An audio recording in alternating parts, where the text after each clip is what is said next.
It was March 20th, 2004 that I first found out I had cancer.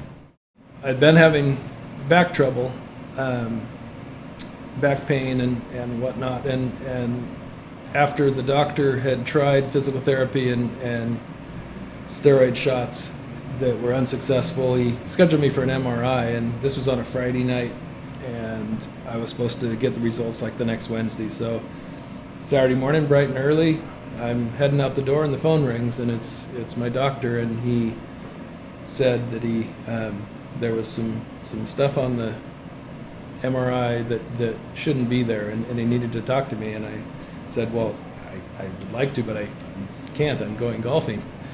And he said, well, you're not going golfing today. You need to come in and see me and bring Andrea, your wife. And that was when we knew something was serious. We proceeded to investigate as best we could with what an MRI of my spine might have shown up and what my symptoms were,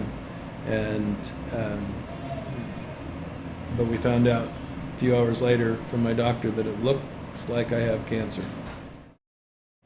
Everybody handled it about as you'd expect, trying not to freak out too much for my sake, but really scared. And so the following Monday we went to see Dr. Dong at the Puget Sound Cancer Center in Seattle, and we recorded that appointment to digest with family afterwards, which was really a good idea. That worked out well because our heads were spinning. We couldn't keep track of what was going on and what the answers were, and we didn't even know what questions to ask.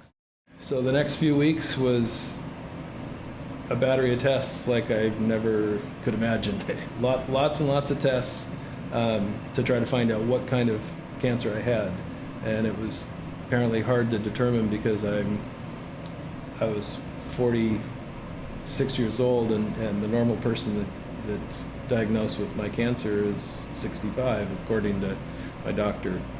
I have non-Hodgkin's lymphoma, but the exact description of it is kind of detailed, and it's non-curable, but he was confident that we would be able to treat it and hopefully get me in remission. And so once we did diagnose exactly what it was, I started 6 months of chemo. The darkest moment for me was probably that first day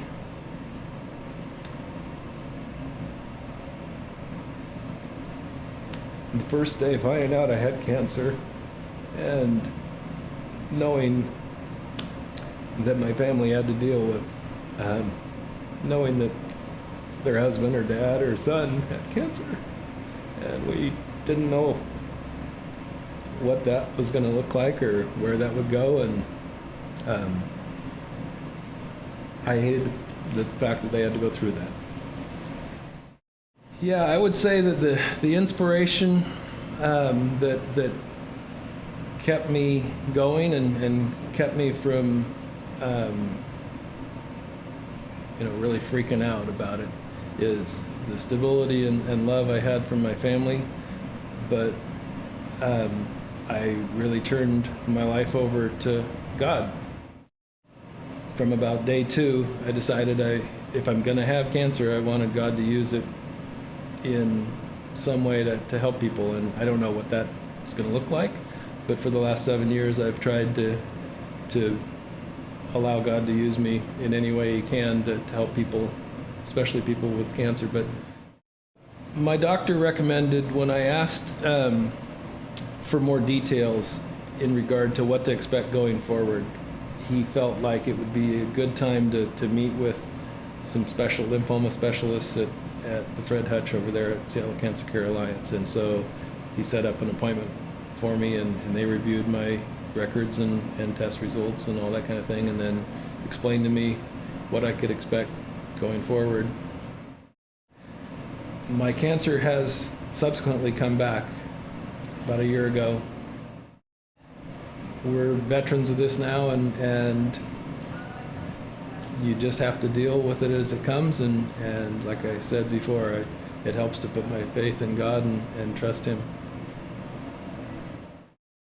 Another thing that I would advise someone that's being diagnosed with cancer is to don't believe the statistics, because